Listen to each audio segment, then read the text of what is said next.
metabólica es la capacidad del cuerpo de procesar y además usar la energía. Una persona con buena salud metabólica por lo general tiene un peso saludable, regula la presión arterial, el colesterol y el azúcar en la sangre y además quema calorías de manera muy eficiente. Pero ¿qué ocurre cuando no se procesa adecuadamente? En el programa de hoy lo abordamos. Bienvenidos a Los Investigadores Médicos. Hoy hablamos de salud metabólica. Se recomienda mucho el tema de empezar a hacer cambios específicos en temas de dieta, por ejemplo, en buscar alimentos que sean más saludables. ¿Qué es el metabolismo y cómo puede afectarlo una mala alimentación? Básicamente el metabolismo es el conjunto de todas esas reacciones en el cuerpo que van a dar de beneficio en el paciente, pues que nuestros órganos funcionen de una manera adecuada. Nosotros tratamos de reducir, de que nuestro nuestro mercado contenga más variedad de frutas, de verduras, de granos integrales. Creo que ya con eso estamos abarcando una muy buena alimentación. Y hablamos de Modepar y su uso para el tratamiento del síndrome metabólico. En sinergia, lo que van a hacer es mejorar el metabolismo celular. Damos inicio a Los Investigadores Médicos. Gracias por acompañarnos en un programa más de Los Investigadores Médicos, como siempre trayendo los temas más actuales y contando con los mejores profesionales de la salud. Para iniciar este tema tengo el agrado de presentarles al doctor Jorge Vargas, que nos estará acompañando ya de una manera inicial, pero antes obviamente hay que saludarlo, así que doctor, ¿cómo te encuentras? ¿Qué tal, Diana? Pues contento nuevamente de estar contigo, pues siempre compartiendo esas experiencias en salud para la población en general. Doctor, muchas veces estamos acostumbrados o lo hemos escuchado en infinidad de veces, el metabolismo, pero ¿qué entendemos por el metabolismo? Qué buena pregunta, Diana, para arrancar justamente este segmento. Y es que yo creo que vale la pena comprender qué significa justamente el metabolismo, ¿no? Porque lo escuchamos en diferentes enfermedades, lo escuchamos cuando hablamos temas de salud. Sin embargo, tenemos que entender que metabolismo se refiere al conjunto de reacciones químicas que están ocurriendo en la célula y lo hacen para mantener su supervivencia. Y básicamente a través de los diferentes como reacciones del metabolismo a nivel celular, pues ocurren acciones como por ejemplo la reparación de tejidos, como estimular hormonas que son partícipes de reacciones importantes para mantener a un órgano funcionando y para que el cuerpo esté en equilibrio. Entonces, básicamente el metabolismo es el conjunto de todas esas reacciones en el cuerpo que van a dar de beneficio en el paciente, pues que nuestros órganos funcionen de una manera adecuada. Sin metabolismo, básicamente, pues no hubiera vida. ¿Sí?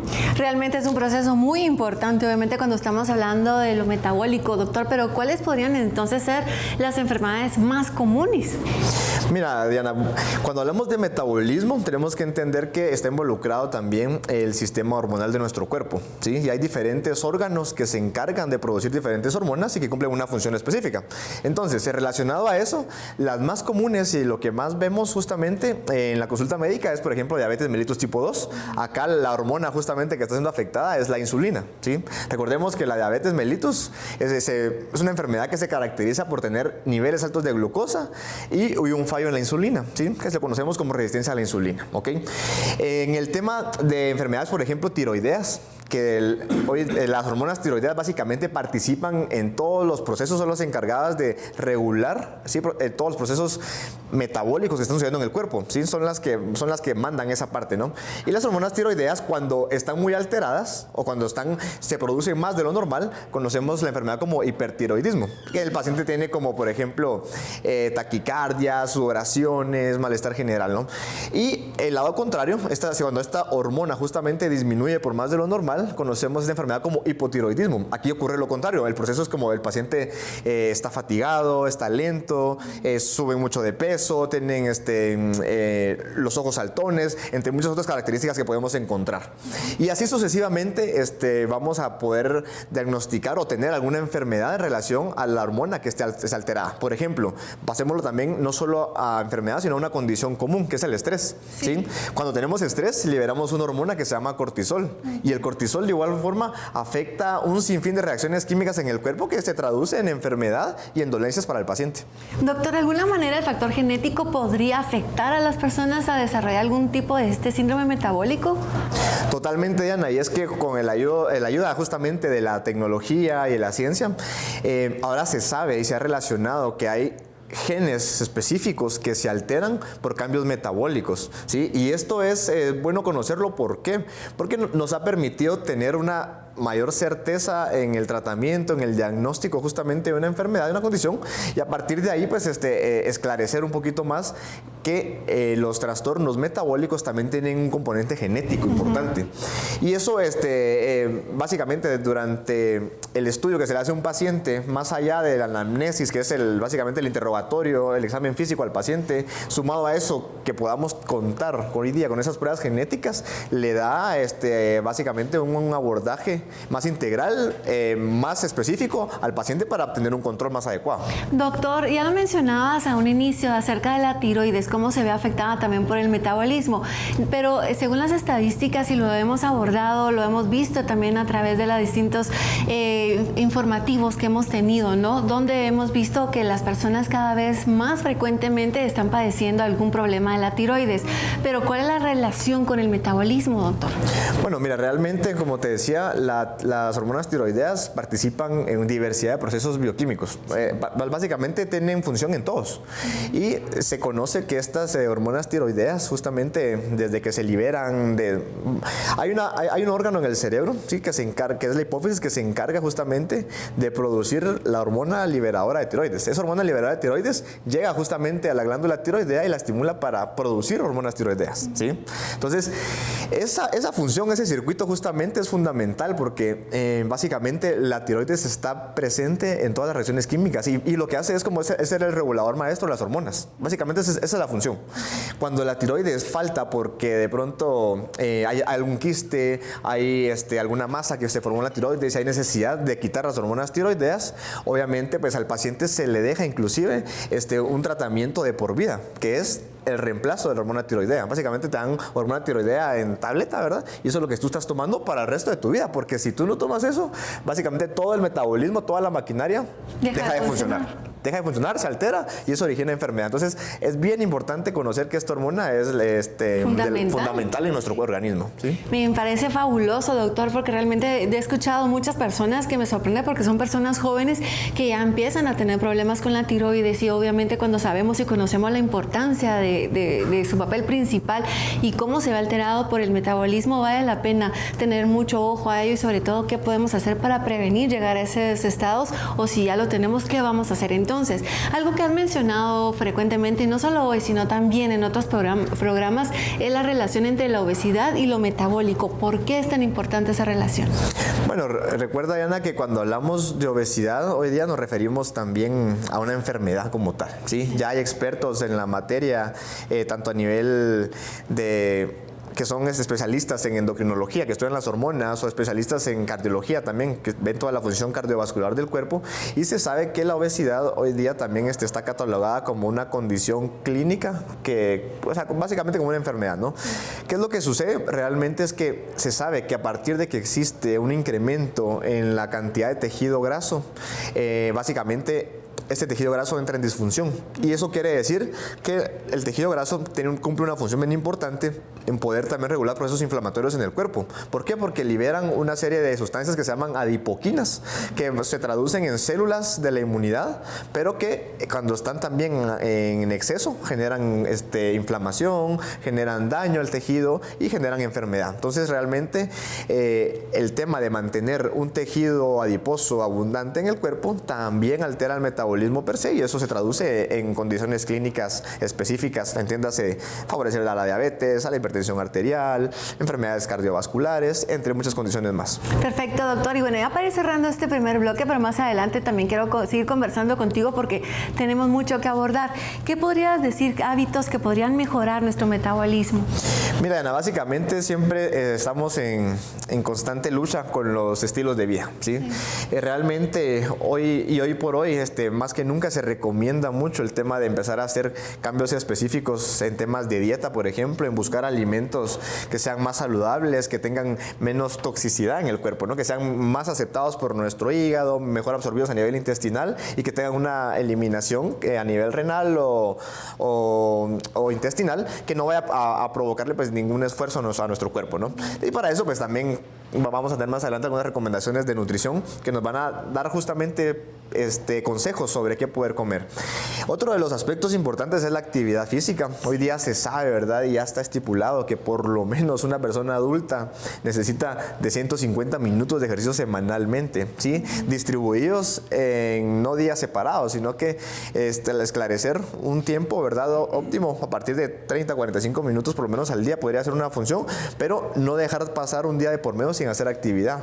¿Por qué? Porque rompemos justamente con lo que se ha estudiado del uso de 150 minutos, da una protección a nivel metabólico. Pero deberían de ser constantes entonces, deberían de ser constantes y un día de por medio se puede dejar, más de un día ya no. Ya se rompe justamente lo que básicamente lograste en tus 45 minutos del día lunes, por así decirlo. Sí. Ya para el miércoles pues tendrías que volver a retomarlo, ¿ok? Y dejar, claro, y obviamente dejar el tabaco, ¿no, doctor? Estaba viendo una encuesta y que la comparto con todos ustedes, también decían a un grupo de cardiólogos, si pudieran tener una sola recomendación, ¿cuál dirían? Y era dejar de fumar, dejar el tabaco. Bueno, es que realmente el tabaco, cuando obviamente pues una persona ya tiene encendido el cigarro y la liberación de químicos que produce justamente esa combustión, se ha relacionado con un sinfín de patologías, dentro de ellas cáncer, enfermedades cardiovasculares. Y se sabe, se ha estudiado los componentes, hay uno que es derivado del asbesto, que no recuerdo ahorita el nombre científico, pero que se libera, el que más se libera justamente en el cigarrillo, y se sabe de que estar en contacto con él te aumenta el riesgo de hasta 3 veces más de tener una enfermedad cardiovascular en cualquier momento de la vida. Entonces, realmente es de ponerle atención y evitar justamente reducir estos tóxicos que pues muchas veces pues, en la población están socialmente aceptados, ¿no? Socialmente aceptados, pero no recomendados por los especialistas si usted quiere mejorar su salud. Vamos a hacer una breve pausa, pero vamos a continuar con mucho más acá en Los Investigadores Médicos. Después de estos consejos de salud. Se ha evidenciado a lo largo de los estudios que la grasa a nivel de las vísceras abdominales va a conllevar a mayor enfermedad cardiovascular. No se despegue de Los Investigadores Médicos.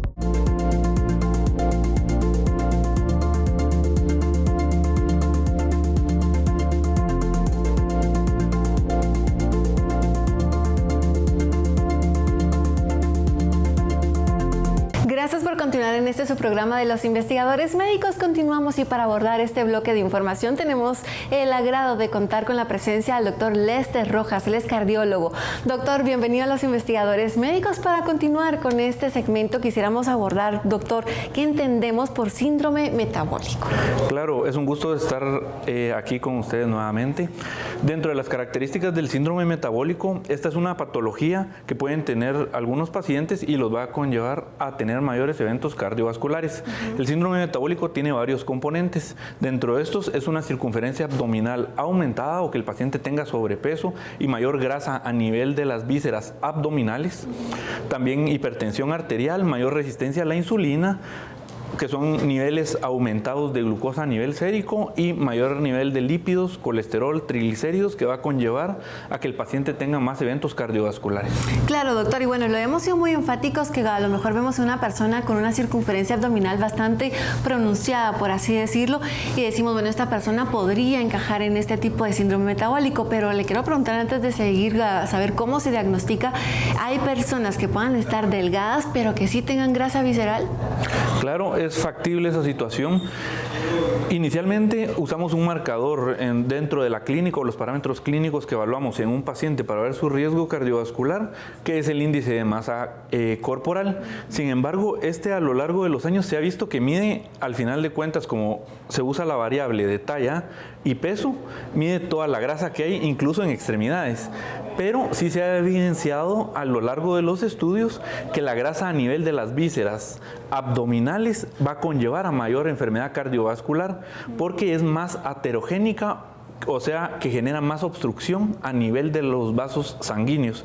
Entonces, es importante no solo ver el peso en general del paciente, sino saber la circunferencia abdominal, porque este es un marcador de mayor predicción de enfermedad cardiovascular. Muy interesante, así que lo sabe y espero que estemos aprendiendo juntos acerca de este tema tan importante, doctor. Ahora sí, ¿cómo se lleva un diagnóstico? Un diagnóstico es básicamente que tenga una circunferencia abdominal aumentada, que tenga cifras de presión arterial sistólica elevadas, también que el paciente tenga un descontrol en el nivel de lípidos principalmente triglicéridos y colesterol que es proaterogénico, que es el colesterol LDL o que se le llama comúnmente colesterol malo, sí, ¿verdad? Y también que haya resistencia a la insulina. ¿Cómo vamos a saber esto? Con mediciones a nivel sanguíneo de glucosa y que haya mayores niveles de glucosa, por ejemplo, en ayunas, ¿verdad? Esto va a conllevar a que hay resistencia a la insulina, o sea que las células no están captando adecuadamente las moléculas de glucosa que son transportadas y que es donde va a actuar la insulina, ¿verdad? Entonces está habiendo resistencia a esta hormona y la molécula de glucosa va a tener dificultad para entrar a las células y va a circular de una manera tóxica, generando el daño microvascular y macrovascular. Un círculo vicioso que estamos aprendiendo y hablando, doctor, y es realmente muy importante además, pero ¿qué factores de riesgo están asociados a que una persona pueda desarrollar este síndrome? Los factores de riesgo se van generando principalmente desde la infancia, ¿verdad? Desde la alimentación que tienen los niños, ya en la vida adulta, esa alimentación si continúa inadecuada, con más consumo de grasas saturadas, más consumo de carbohidratos, alimentos procesados, va a conllevar a que vaya a tener este tipo de padecimientos, que el paciente o la persona esté teniendo mayor sobrepeso por predisposición genética, hereditaria, sobrepeso, obesidad. La situación de herencia familiar también va muy de la mano. Hay pacientes que ya son hipertensos a tempranas edades o que tienen un infarto también a tempranas edades por la predisposición genética. Es importante, si hay padres, tíos que hayan tenido problemas cardiovasculares, hay que ser más todavía cuidadosos en la prevención, ¿verdad?, de estos eventos.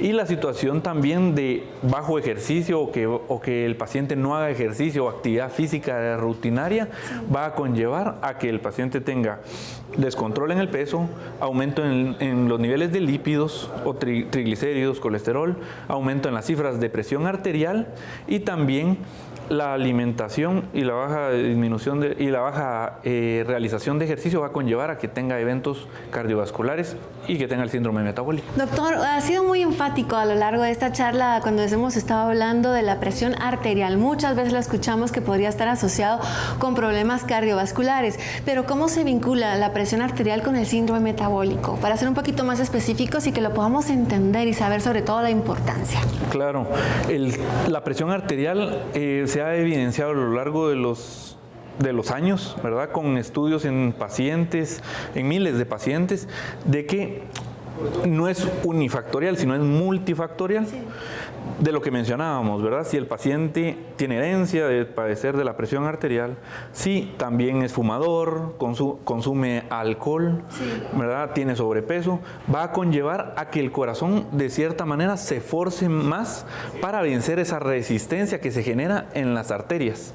Al final, la presión arterial o hipertensión arterial es mayor resistencia a nivel de las arterias porque se le está dificultando al organismo de llevar la sangre adecuadamente con todos los nutrientes hacia los diferentes órganos.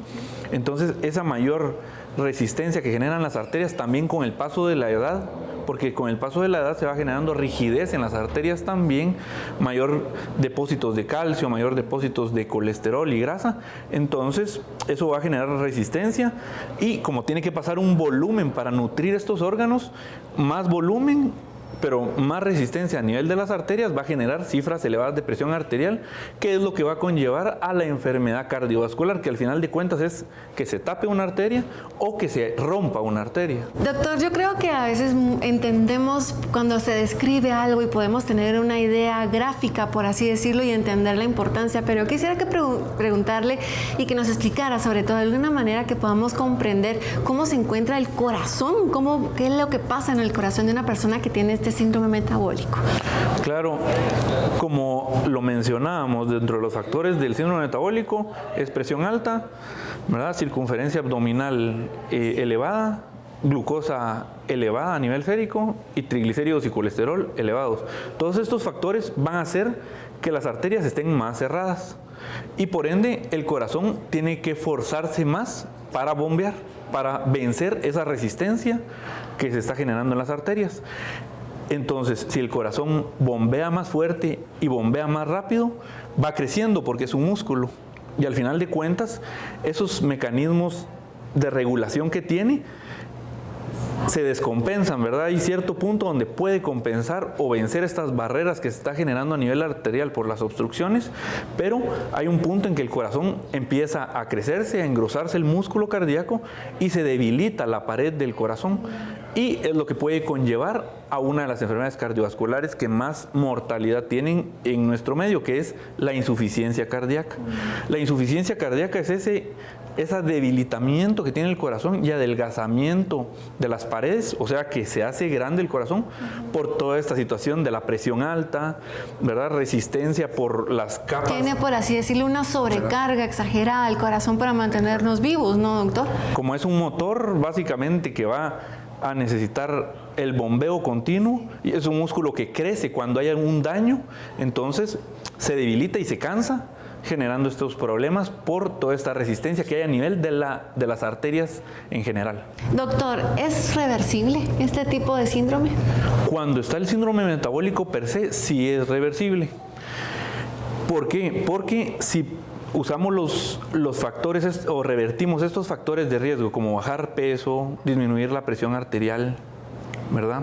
Disminuir los niveles de lípidos de estos pacientes, disminuir la resistencia a la insulina, sí se puede revertir este daño o que el paciente vaya a llegar a eventos ya de causa mayor, como son la diabetes, ¿verdad? Eventos cardiovasculares, como es el infarto agudo al miocardio, o eventos cerebrovasculares. Cuando ya pasan estos eventos ya no es reversible, pero cuando está el síndrome metabólico sí es importante abordarlo porque son características del paciente que van a ser reversibles y que vamos a poder detener que pasen eventos cardiovasculares mayores, como lo mencionamos.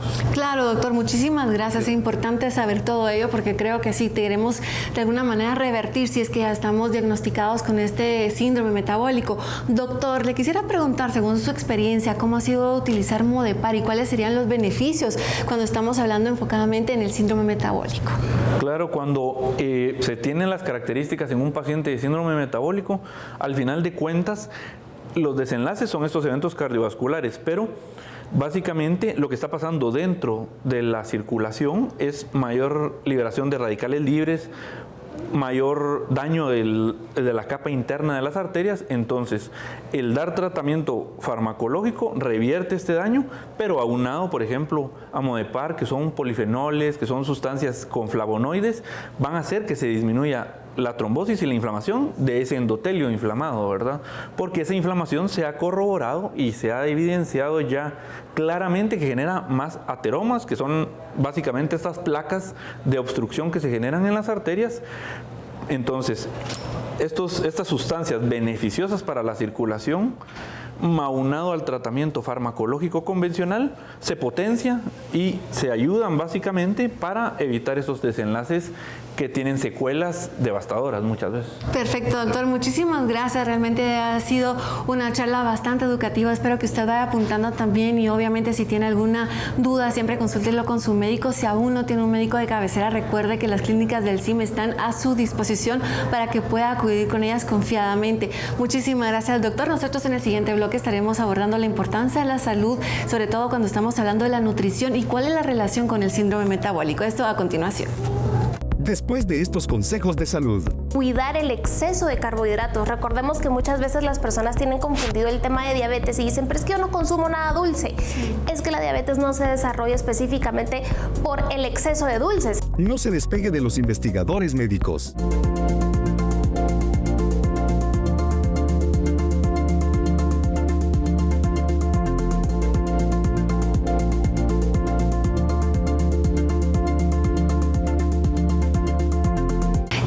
Continuar en su programa de los investigadores médicos. Ya le adelantamos de la importancia de la alimentación para cuidar nuestra salud y sobre todo cuando estamos hablando del síndrome metabólico. Para continuar este tema tan interesante, me da muchísimo gusto presentarles a la licenciada Sofía Hernández, nutricionista de Corporación Pharmalat. Sofi, ¿cómo estás? Muy bien, Dianita, ¿y tú? Muy bien, muy contenta. A mí me encanta además abordar los temas cuando estamos hablando de la alimentación saludable y además cómo nos puede servir incluso hasta de prevención de otras enfermedades. Totalmente, ¿no? Cierto. Bueno, pero vamos a iniciar entonces. Y yo quisiera preguntarte, ¿cómo afecta la manera en que nos alimentamos, sobre todo cuando estamos hablando de nuestro metabolismo, Sofía? Una palabra, directamente. En realidad la alimentación afecta directamente cuando estamos hablando de cualquier afección o cuando no tenemos ninguna enfermedad desarrollada, pero en realidad la alimentación es un pilar fundamental en el tema del desarrollo o no de estas enfermedades. Muy importante además. Sofía, yo te quisiera preguntar, porque a lo mejor están en casa diciendo, bueno, no me estoy alimentando de la mejor manera o tal vez estoy iniciando, pero ¿qué alimentos consideras tú deberíamos de consumir en menor cantidad, sobre todo para cuidar el metabolismo? Todo lo que venga empacado. Yo creo que es la forma como más fácil de poder definir, pero si nosotros tratamos de reducir, de que nuestro súper, nuestro mercado contenga más variedad de frutas, de verduras, de granos integrales, creo que ya con eso estamos abarcando una muy buena alimentación, ¿sí? Entonces, ¿qué alimentos deberíamos de restringir o de limitar? Pues al final todo este consumo de gaseosas, de chucherías, sí, de bollería, de comida frita, por ejemplo, y ahí vamos entrando a una buena cantidad de productos que muchas veces tenemos a buen acceso, a rápido acceso, pero que sabemos hasta cierto punto que no son tan saludables. No tan sanos, aunque saben rico, pero sabemos que realmente no tienen los aportes nutricionales que necesitamos. Ahora, ¿qué pasa, Sofi? Una vez un paciente ha sido diagnosticado con el síndrome metabólico, ¿cuál consideras tú debería ser una dieta adecuada y qué alimentos sobre todo deberíamos enfocarnos, ya priorizarnos, ya que hablaste de los... A ver, cuando hablamos de síndrome metabólico, pues sabemos que hay ciertas enfermedades que van de cajón, como por ejemplo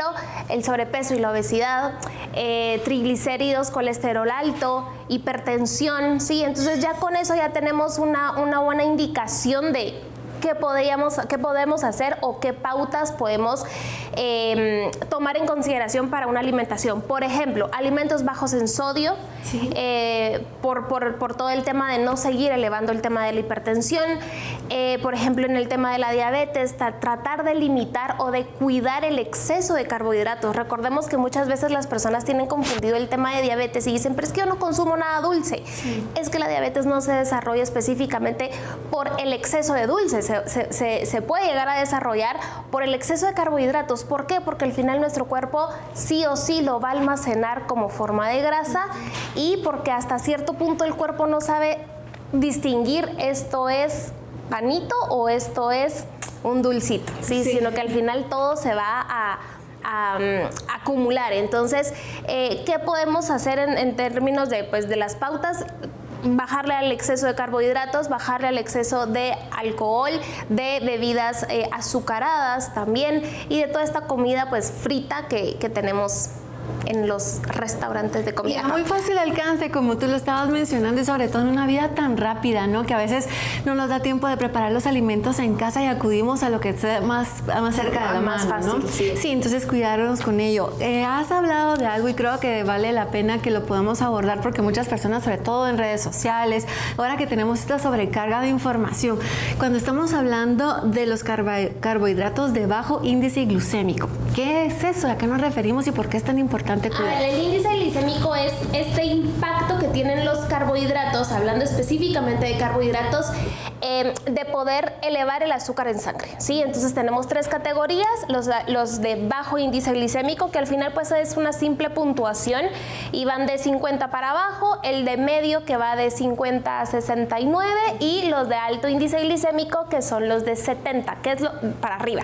¿Qué es lo que realmente deberíamos de tratar? Es de incluir estos alimentos que tienen bajo índice glicémico. ¿Cómo cuáles, Sofía?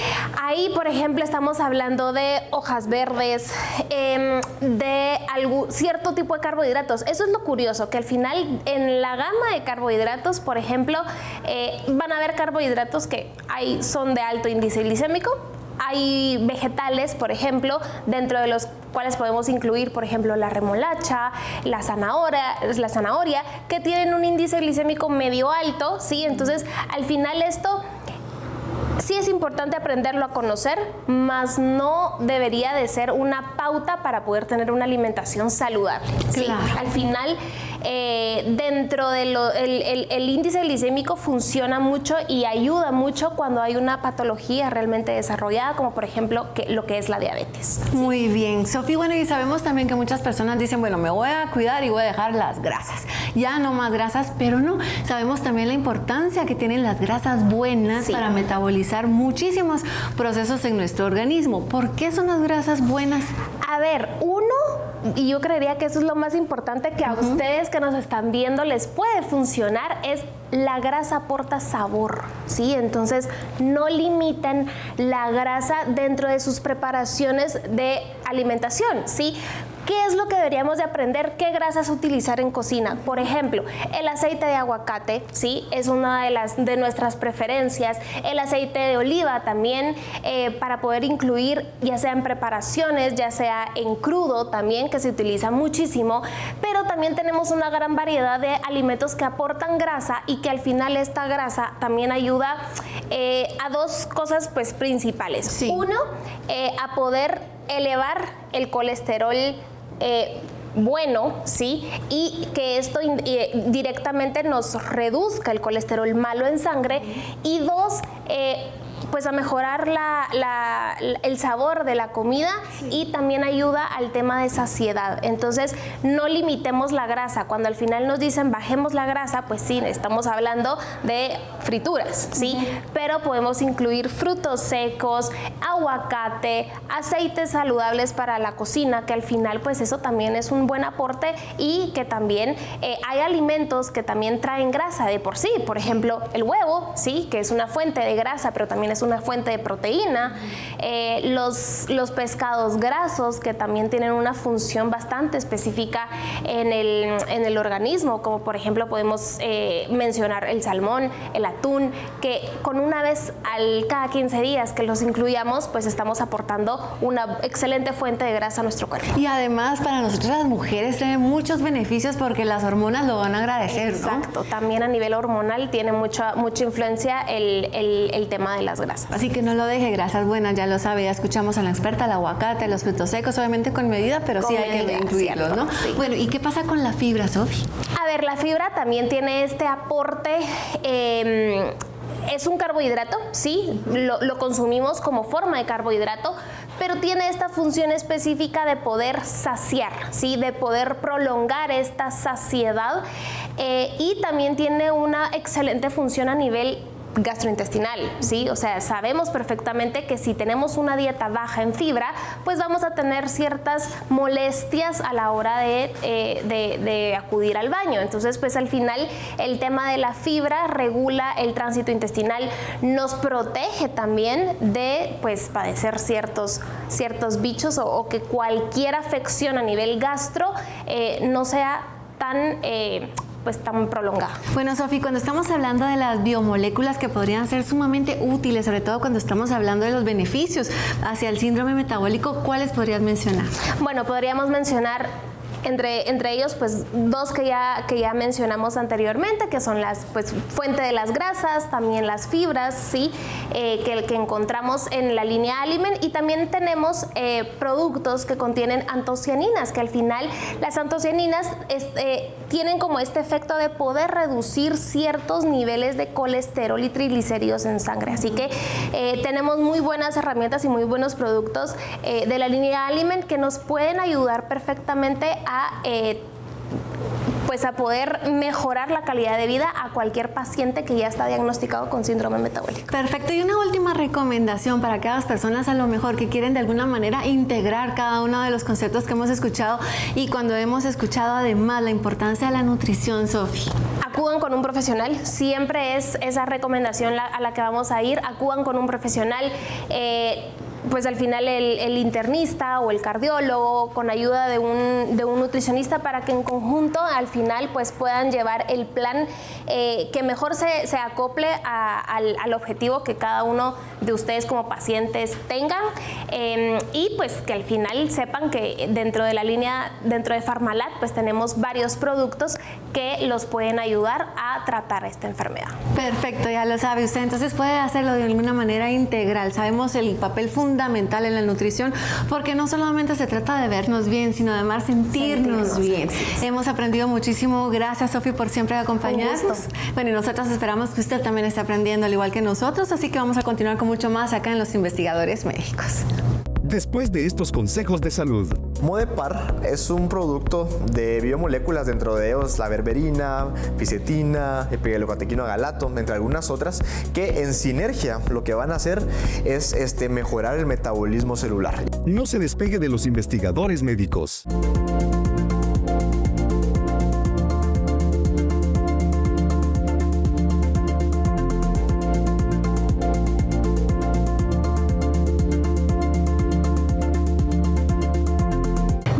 Continuar en este programa de Los Investigadores Médicos, continuamos con el doctor Jorge Vargas para continuar hablando acerca de la importancia del síndrome metabólico. Doctor, quisiera yo preguntarte en este bloque cuál es la importancia, cómo se aplica la medicina biomolecular cuando estamos hablando del síndrome metabólico. Bueno, Diana, básicamente, como hablábamos justamente en los diferentes segmentos, y es que mencionamos mucho acerca de componentes o sustancias a nivel celular, ¿sí? Resulta que el metabolismo también depende de la función de una célula, y básicamente a través de esas funciones celulares pues también se crean a veces residuos o toxinas que se mantienen circulando en nuestro cuerpo, ¿no? Entonces, comprendiendo esa parte justamente de celular o chiquito básicamente en nuestro organismo, se suma ahora el reto de la medicina biomolecular, y es que la medicina biomolecular básicamente busca justamente comprender esas reacciones químicas que ocurren en las células, por qué se alteran, esos residuos que se forman, por qué, cómo lo dañan a la estructura, a la función, y a partir de comprender eso, empezar a tener productos o tratamientos que van destinados a contrarrestar esas toxinas, por así decirlo. Sí. Entonces, para eso justamente la medicina biomolecular pues ha tomado cada vez más impulso y va en busca justamente de tener biomoléculas o productos o conjugados moleculares que son capaces de activar, de inhibir funciones celulares con tal de mejorar el funcionamiento, con tal de evitar caer en enfermedad o con tal de detener algún proceso en el que ya la célula está enfermando. Doctor, ¿y qué pasa con el estrés oxidativo? ¿Cómo afecta no solamente este síndrome, sino muchas otras enfermedades? Entonces, justamente un resultado de estas funciones celulares es lo que conocemos como estrés oxidativo, sí, que no es más que cuando existen, nosotros a partir de la molécula de oxígeno se crean unas sustancias que se llaman especies reactivas de oxígeno. Y nuestro cuerpo tiene sistemas antioxidantes, entonces normalmente nuestro organismo se mantiene en un equilibrio entre estas sustancias, ¿sí? Y entre ambas sustancias. Entonces, básicamente, cuando hay un aumento de las especies reactivas de oxígeno o una disminución de los sistemas antioxidantes, es lo que origina justamente a este proceso que denominas estrés oxidativo. Y hoy día se sabe que ese estrés oxidativo está presente en múltiples condiciones crónicas. Entiéndase enfermedades cardiovasculares, cáncer, enfermedades neurodegenerativas, enfermedades ginecológicas. Básicamente, en toda enfermedad crónica, el estrés oxidativo es partícipe de la progresión y del desarrollo de una enfermedad. Doctor, y bueno, y hablando de los tratamientos, ya nos has introducido qué es lo que pasa con las personas, cuáles son los factores de riesgo, pero cuando estamos hablando de tratamientos, sobre todo biomoleculares, ¿cuáles podrías mencionar que son los que existen para poder tratar a un paciente con síndrome metabólico? Ok, Diana, perfecto. Específicamente, justamente a través de Innobiopharma, ¿sí? Laboratorios Pharmalab pues, ha creado un producto innovador que se llama Modepar, como bien lo podemos ver acá en el escritorio. Modepar es un producto de biomoléculas, dentro de ellos la berberina, fisetina, epigalocatequino galato, entre algunas otras, que en sinergia lo que van a hacer es mejorar el metabolismo celular. ¿Y cómo lo hacen? Es porque tienen la capacidad de estimular. Hay un complejo enzimático que se llama AMPK, que está en los tejidos, y básicamente el producto estimula ese complejo enzimático que activa receptores en nuestro cuerpo que permite que la insulina llegue a todos los tejidos, que logre ingresar adecuadamente y logre el funcionamiento que normalmente debería tener esa hormona, que en condiciones de enfermedad está totalmente bloqueado. Entonces, Modepar va enfocado a contrarrestar esos efectos y a partir de ahí empezar a hacer que el metabolismo y todas nuestras funciones celulares, hormonales, entren en una función adecuada, y eso pues evita que el paciente enferme, evita complicaciones y mejora la calidad de vida, que es lo que buscamos. Doctor, ¿y de alguna manera podríamos incluir Modepar de alguna manera preventiva, ya que creo que lo ideal, como lo hemos mencionado en este y en otros programas, programas es evitar llegar a estas complicaciones. Y mi pregunta es, ¿se puede usar de alguna manera preventiva entonces? Sí, Diana, efectivamente. Fíjate que hoy día cada esfuerzo médico en las diferentes especialidades va en busca de tener ventanas terapéuticas más tempranas. ¿Esto qué quiere decir?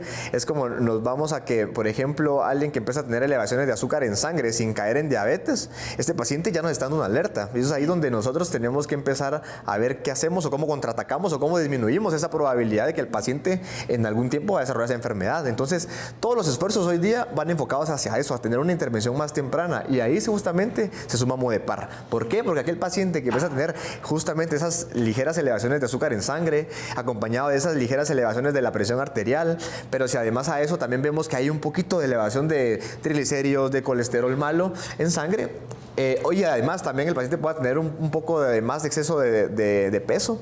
Realmente ahí justamente al paciente se le engloba como un síndrome metabólico y es ahí donde Modepar tiene la acción de poder revertir, de poder disminuir el riesgo de que se forme una enfermedad como tal y con eso pues obviamente vamos a contribuir al paciente a evitar complicaciones. Claro, doctor, y bueno, ya hemos hablado acerca de la importancia, ya sabemos que tenemos un tratamiento que sí está siendo muy efectivo también para no solo tratar esta enfermedad, sino también síndrome de ovario poliquístico, por ejemplo, que ya lo hemos abordado en otros programas, pero doctor, hemos dejado de un lado hablar de inflamación crónica y sobre todo la importancia que tiene en este síndrome y de algo que también podemos proponer a nosotros como profesionales a los pacientes, que es Flandol. Cuéntanos un poco al respecto. Totalmente, Diana, y es que Flandol justamente, que es un producto a base de también biomoléculas como lo es la pigenina, la bromelina, la cartamina, la curcumina, ¿verdad? Entonces, que también en manera sinérgica estos cuatro componentes hacen un efecto importante y potente sobre controlar el proceso de inflamación. Inflamación es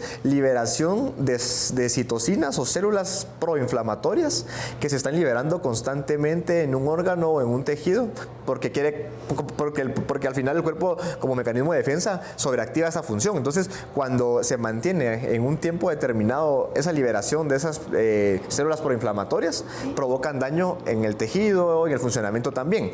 Entonces, básicamente, Flandol lo que busca es contrarrestar esa parte, ¿no? Entonces, aquellas enfermedades o condiciones que cursan principalmente por una inflamación crónica descontrolada, Flandol puede ser muy efectivo. Por ejemplo, en el caso de los pacientes que tienen artritis reumatoidea, que es una enfermedad que afecta a las articulaciones y que el proceso inflamatorio se mantiene a largo plazo y de manera incrementada. Entonces, en ese tipo de condición, Flandol puede ser un tratamiento que se coadyuva a los tratamientos convencionales y así pues logramos contrarrestar muchos de los efectos de esta condición. Perfecto, doctor. Buenos aliados entonces, Modepar, Flandol, y bueno, vamos a mencionar a alguien que también podría ser realmente un aliado esencial para el síndrome metabólico, sobre todo cuando estamos hablando de los ácidos grasos, de los poliinsaturados que están precisamente en Diabenor, doctor. Cuéntanos un poquito de eso. En el caso de Diabenor, justamente, ¿verdad? Existen ácidos grasos, como el ácido alfa lipoico, ¿sí? Entonces, que tienen una acción específica también en poder regular trastornos metabólicos, principalmente de la glucosa, ¿sí? Entonces, recordemos que la glucosa es uno de los factores elementales que está alterado en un paciente diabético. Entonces, realmente Diabenor es aquel producto que va destinado como coadyuvante para la diabetes mellitus tipo 2, ¿sí? Entonces, lo que busca es regular, disminuir esos niveles de glicemia y evitar justamente pues complicaciones a largo plazo. Perfecto, doctor. Y bueno, ya hablando ya de la práctica, dice que a ti te encanta atender a tus pacientes, pero ¿cómo se integra ya de alguna manera o se personaliza un tratamiento a cada uno de los pacientes ya diagnosticados con un síndrome metabólico y sobre todo qué otras terapias integrativas podríamos encontrar en las clínicas del SIM? Muy bien, Diana. Efectivamente, lo que se busca hoy día en el Centro de Innovación Médica es obviamente darle una atención personalizada al paciente, en donde rigurosamente pues evaluamos desde el historial clínico, donde se preguntan todos los antecedentes del paciente, el examen físico, la evaluación importante, ¿verdad? Básicamente, como decía algún maestro, de pies a cabeza, hay que evaluarlo. ¿Por qué? Porque a partir de lo que podamos evidenciar en los signos y síntomas, podemos dar certeza de un diagnóstico, ¿no? Y obviamente apoyarse de pruebas complementarias pruebas de laboratorio, pruebas de imagen. Y además, en clínicas del CIM buscamos dar un tratamiento integral. Entonces, también abordamos el tema nutricional. Tenemos nutricionistas que al día que está al servicio de las clínicas que acompañan justamente y contribuyen a controlar mejor a un paciente con una enfermedad crónica. Y obviamente, sumado a eso, el diferencial de ofrecer productos que van destinados a contrarrestar estos efectos celulares que hablábamos y que son parte de las condiciones metabólicas que hoy día pues, nos afectan a toda la población en general. Bueno, ya como paciente, y te lo pregunto, ¿cuáles entonces serían los resultados de acudir a la clínica del CIM cuando nos están abordando con este enfoque tan particular, doctor? El hecho de que tengamos una unidad bastante integral y que seamos complementarios y objetivos en busca de mejorar procesos bioquímicos en el paciente es básicamente mejorar calidad de vida y prolongar básicamente esa vida saludable, ¿no? Básicamente lo que estamos buscando en el CIM es eso, ser una parte estratégica integral que se acople también obviamente a los tratamientos convencionales, pero de una forma efectiva, contrarrestando efectos nocivos a largo plazo. Perfecto, muchísimas gracias, mejor dicho imposible, doctor. Muchísimas gracias por habernos acompañado. Esperemos que haya sido de su agrado y sobre todo que le sirva a usted o a su familia. Muchísimas gracias y nosotros vamos a continuar con mucho más. Y recuerda que el síndrome metabólico es un grupo de factores de riesgo que pueden llevar a desarrollar muchísimas enfermedades como cardiovasculares y diabetes. Para prevenirlo es necesario mantener un peso saludable, una sana alimentación, hacer ejercicio regularmente y dejar de fumar porque tu salud es lo más importante. Nos vemos pronto.